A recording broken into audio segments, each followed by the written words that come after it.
Para sa iba pang balita, umabot sa halos 74,158 na pamilya na binubuo ng 246,632 na individual ang naapektuhan ng pananalasa ng bagyong Christine at Leon sa buong lambak ng Cagayan. Ito ay base sa ibinahaging datos ni na Department of Social Welfare and Development Field Office 2 Assistant Regional Director for Operations Franco Lopez at Officer in Charge Division Chief Response Management Mylene Attaban.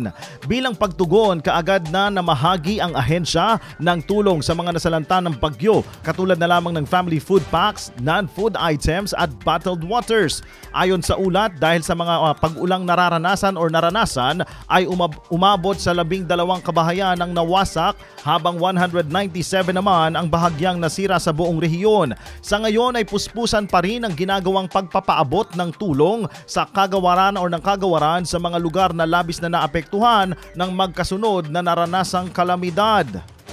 Mga kaibigan, may mga panahon ba na ramdam mo ang aroy sa balikat, sa likod o sa tuhod? Nako, ako rin. Ramdam ko yung iba't ibang sakit sa mga joints. Pero ngayon, pag ramdam ang aray, sagot ko dyan, Eskelan.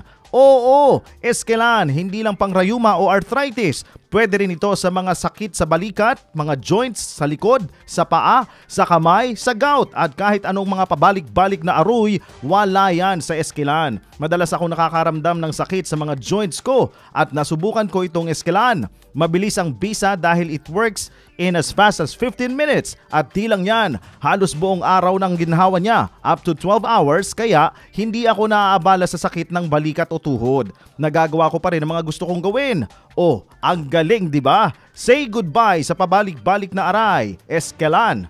Naproxen sodium is the generic name of Eskelan. If symptoms persist, consult your doctor. IFM News.